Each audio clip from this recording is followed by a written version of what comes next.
Chapter 3. The kitchen was a standard 16 by 16 foot square with a large open hearth on one wall and a dirt floor.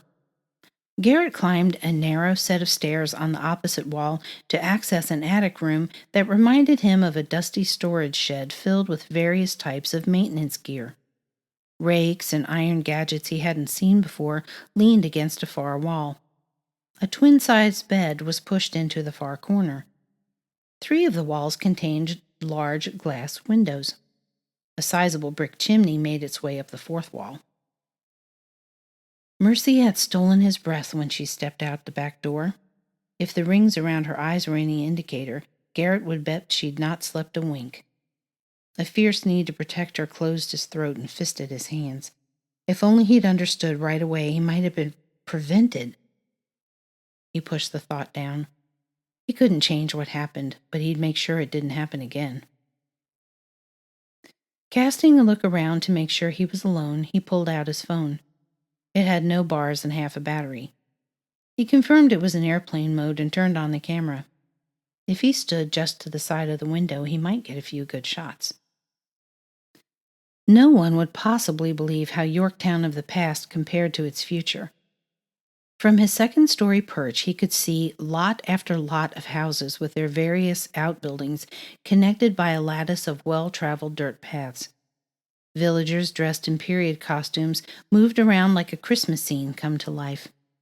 His heart ached at how much his mother would love to see the village she created every Christmas come to life. If he ever got home, he'd show her these pictures. It could be the beginning he'd been searching for since he'd stomped out over a year ago when they'd demanded he enter the family business.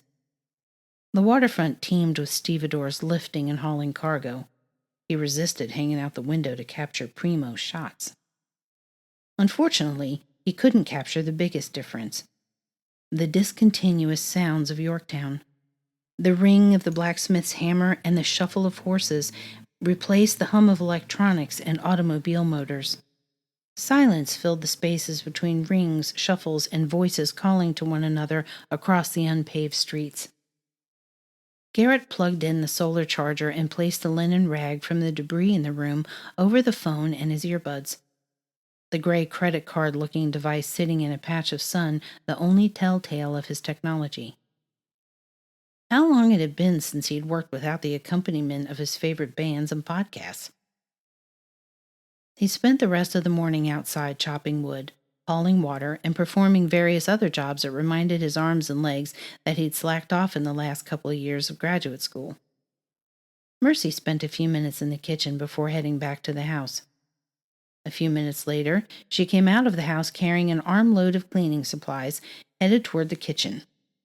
Garrett's heart skipped a beat. He should have been more careful with his phone.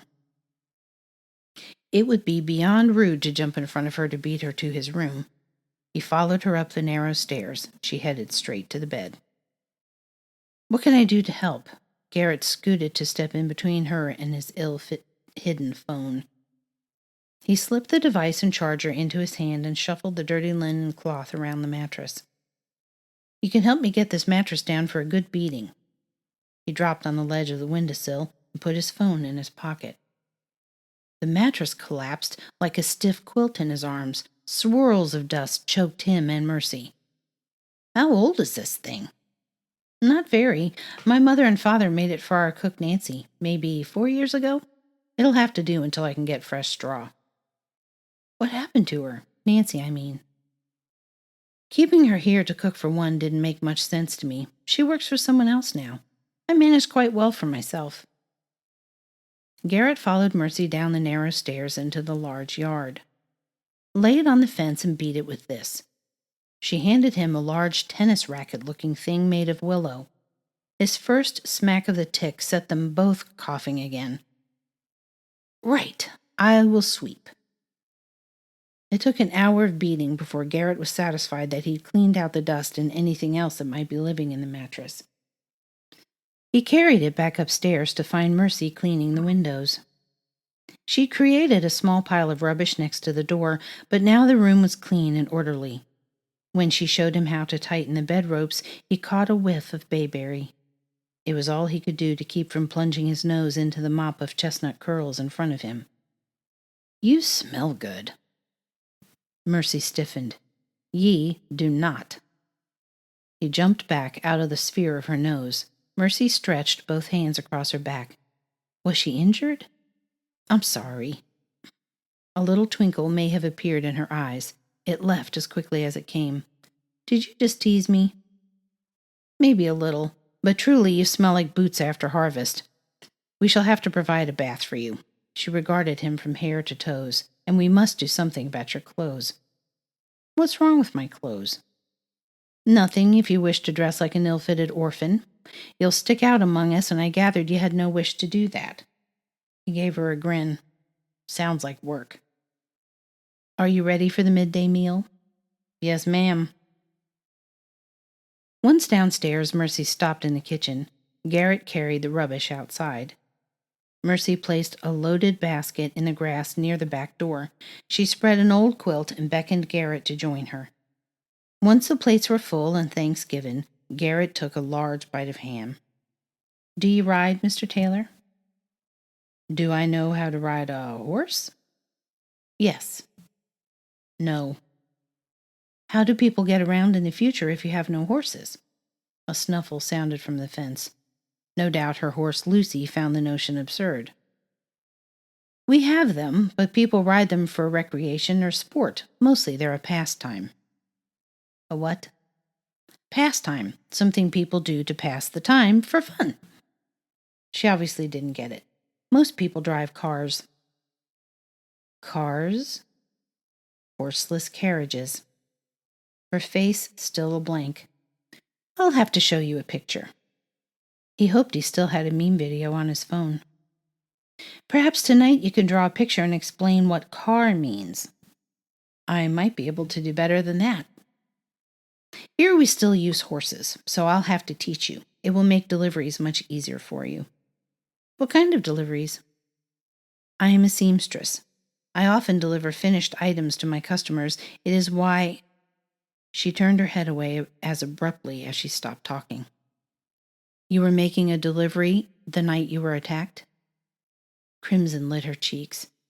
Garrett understood that the attack would make her uncomfortable, but why should she feel embarrassed? Mercy shook her head. "I do not wish to discuss it." "May I say one thing?" "No." Garrett raised his hands and leaned back. If he'd learned anything from Olivia, and she would say he hadn't, it was to leave her alone when she didn't want to talk. Mercy seemed okay. She winced a bit when she moved, but she'd said nothing to him about the attack. Whether or not she was all right, nothing. He wasn't used to such a quiet female. Perhaps the rules really were much different in this time than his own. "May I ask you one question?" She turned her hazel eyes to his. "What kind of question?" "Did he hurt you?" Her eyes widened. "I mean, I know he hurt you, but did he beat you? Is anything broken?" "What's broken cannot be repaired." She gathered plates into the basket and stood to fold the blanket. A bit cryptic, although he guessed that she didn't have any broken bones. "I must get back to my shop. In a few days we will make a delivery. I should like you to accompany me there and back again." He nodded. "Absolutely," touching the spot at his waist that usually held his pistol. Mercy cast him another look as if she was trying to decipher his meaning. Into the house and back again took less than a minute. She held a pair of shoes and some clothes in her hands. She marched to the kitchen. Garrett fingered his phone in his pocket. She came out carrying a large iron pot. She dipped it into the rain barrel. "Let me carry that." "I can manage." He reached across her for the pot. The scent of bayberry once again filled his senses. She stepped back and let him have his way. "Follow me." He hung the pot on a hook above the fire next to a bubbling pot of some kind of stew in the warm kitchen. He stuck his nose over the stew and inhaled deeply, trying to parse out the flavors. "What are you making?" "Bath water, unless you prefer to bathe in cold water." No, I like it warm." "Is that marjoram?" She nodded. "And mace. It's stew." "Use that." She pointed to a large tub stored next to a far wall. "And this," she handed him a cake of soap. "And put these on when you're done. Leave your clothes here and I'll wash them with the others." She left the room in a swirl of bayberry. Garrett stood at the table gazing at the quality of the clothes she'd left him to wear. How many times had he seen these types of garments on display, but they were too fragile to handle? On the table, she had placed a set of shoes nearly new with plain brass buckles, a large white shirt of some kind of cotton, a neckcloth, black breeches, white knitted hose, a tan waistcoat, a mammoth cap, and a tricorn hat. The quality of the materials bested his own costume of cotton broadcloth. Once the pot boiled, he poured it into the tub and went to the barrel for more water. Though he'd loved to stand in a hot shower for hours, he could readily make do with this small bath. Warm September had kept the rain barrel water at a reasonable temperature. He tentatively sat down and scrubbed away the stink of the last 2 days. Mercy brought the blanket out again and sat across from him as the day began to wane. She'd made biscuits to go with the stew. "Miss Hansford, this is the best stew I've ever eaten. You must show me how you make it." "Do you cook?" The rhythmic swing of her words called forth his mimic. "I?" He couldn't help himself. The twinkle returned to her eyes. She brought his hat out of the basket, fingering the material. "What is this made of?" "Nylon, I think. It's my favorite hat. I've had it since I was a boy." "What kind of worm makes nylon?" Her sober inquisitiveness stifled the automatic laugh bubbling up. "You mean like silk?" She nodded. "No worms. It's man-made in a factory." "I should like to learn more about this nylon." He took a bite of stew. It was savory like nothing he'd ever eaten before. In addition to the marjoram, he could detect thyme and cloves and something he couldn't name. It must be the mace. It sung in his mouth a good tune. "And your shoes? There are so many parts to them. They were clearly not made by hand, but I know of no machine that can make stitches." "There will be. It's called a sewing machine. It can make all these stitches in seconds." Wonder filled her countenance. "Truly?" "Aye." She gave him a smile. "I reworked a few of Papa's things. I hope the fit is acceptable." He nodded, his mouth preoccupied with a biscuit that melted in his mouth. "They're fine. You really have to teach me to make these."